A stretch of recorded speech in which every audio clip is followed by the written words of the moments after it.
நம்மாழ்வார் நமக்கு உபதேசித்தார். நீலாதேவி தாயார் பக்கத்திலேயே இருக்கா, கவலைப்படாதீங்கன்னோ. உடனே நாம கேட்டோம், அப்படியா? அந்த நீலாதேவி தாயார்னா யாரு? திருக்கண்ணபுரத்துல சௌரிராஜன் இருக்கார், நீலாதேவி தாயார்னு சொல்றீங்களே யாருன்னு கேட்டோம்.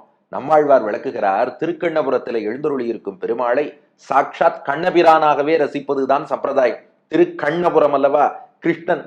கிருஷ்ணாவதாரத்துல நீலாதேவி தாயார் தான் நப்பின்னையாக அவதாரம் செய்தாள். அதாவது யசோதைக்கு கும்பன் என்று ஒரு சகோதரன், அந்த கும்பனுடைய மகள் நப்பின்னையாக நீலாதேவி தாயார் அவதாரம் பண்ணா.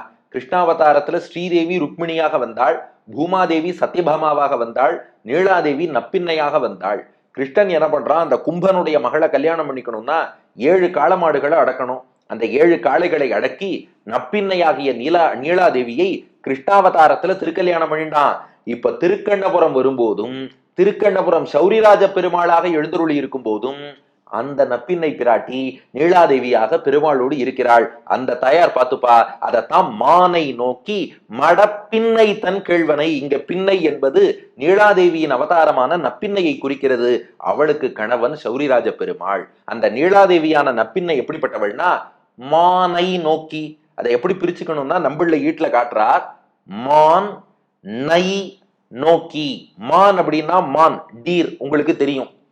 நை அப்படின்னா நைந்து தோற்று போகும்படி, நோக்கினா நோக்குதல் பார்வையை கொண்டவள். மான் நை நோக்கினா மானே தோற்று போகும்படியான பார்வை கொண்டவள்னு அர்த்தம். ஏன்னா பொதுவா மான்னா அதன் பார்வை ரொம்ப அழகும்பா, மான் அல்லவோ கண்கள் தந்ததுன்னு புதுக்கவிஞர் கூட சொல்றார். ஆனா நீலாதேவியின் பார்வையை பார்த்தா மான் நை, மானே தோற்று நைந்து போயிடுமா. மான் நை நோக்கி, மானே நைந்து தோற்கும்படியான நோக்கு பார்வையை கொண்டவள் நீலாதேவி. அவளுடைய அவதாரம் தான் மடப்பின்னை, நப்பின்னைன்னு. அதாவது அவள் பின்னழகு நிறைந்தவளாக இருந்ததாலே கும்பன் பின்னைன்னு பெயர் வைத்தான் என்று சொல்வார்கள். அல்லது யசோதைக்கு கிருஷ்ணன் பிறந்த பின், கிருஷ்ணனுக்கு பின் பிறந்தவள் இந்த நப்பின்னை. பின்னாடி பிறந்தா பின்னைன்னு பேர் வச்சான். பின்னழகு வாய்ந்தவள் பின்னைன்னு பேர் வச்சான். அத்தோடு நா என்பது சிறப்புக்காக சேர்க்கக்கூடிய சொல்.